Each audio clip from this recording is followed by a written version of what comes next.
Panorama group, जो सोचता है वो करता है।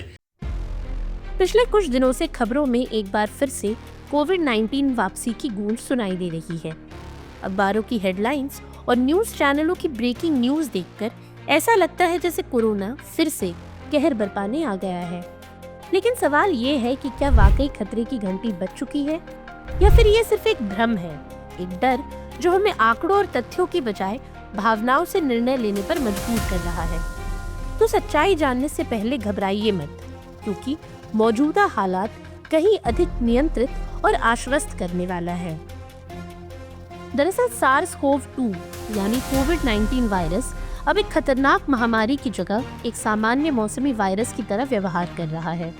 जैसे जैसे समय बीता है, ये वायरस अब अन्य रेस्पिरेटरी वायरसों की श्रेणी में आ गया है, जो मौसम के बदलाव के साथ उभरता है और फिर शांत हो जाता है। वहीं अगर आंकड़ों पर गौर करें तो भारत में अब तक 1000 से ज्यादा सक्रिय मामले दर्ज किए गए हैं, जबकि 19 मई को ये संख्या 257 थी। यानी बढ़ोतरी है, लेकिन बेहद सीमित और स्थान विशेष तक सीमित।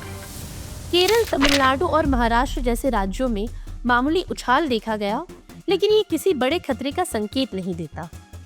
साथ ही वर्तमान में ओमिक्रॉन का उप संस्करण JN1 भारत में सबसे प्रमुख वेरिएंट के रूप में सामने आया। इंसाकॉप की रिपोर्ट बताती है कि हालिया मामलों में से लगभग 53% इसी वेरिएंट के कारण है। इसके अलावा NB181 और LF7 जैसे वेरिएंट भी मौजूद हैं, लेकिन इनके कारण कोई गंभीर स्वास्थ्य संकट नहीं देखा गया। इन वेरिएंट्स की खास बात यह है कि ये आसानी से फैलते हैं, लेकिन बीमारी आमतौर पर हल्की रहती है, जैसे खांसी, गले में खराश, नाक बहना, थकान, सिर दर्द, हल्का बुखार और कभी-कभी दस्त। हालांकि अच्छी बात यह है कि आज कोविड का इलाज ज्यादातर मामलों में घर पर ही संभव है। अस्पताल में भर्ती होने की जरूरत बहुत ही कम मामलों में पड़ रही है, और वो भी खास तौर पर बुजुर्गों या पहले से गंभीर बीमारियों से ग्रसित लोगों में।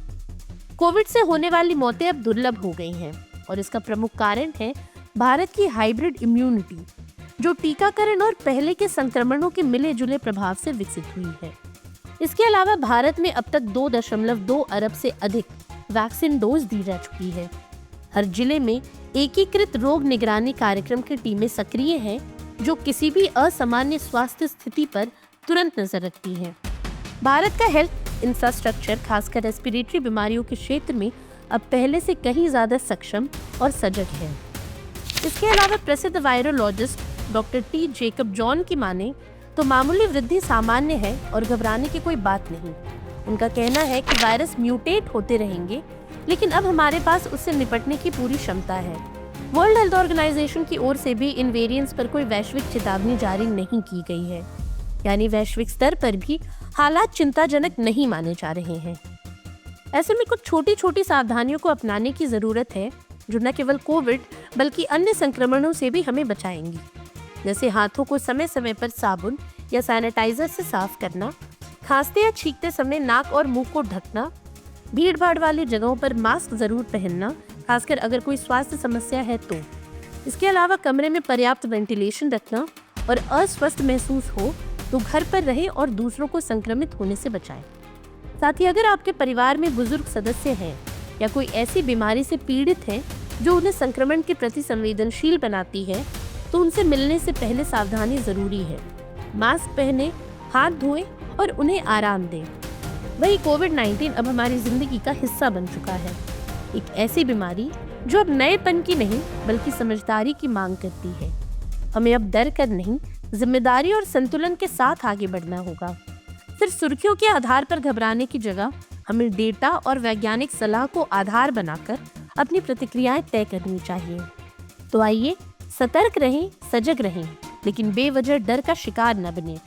यही समझदारी हमारे और हमारे अपनों के लिए सबसे बड़ी सुरक्षा है।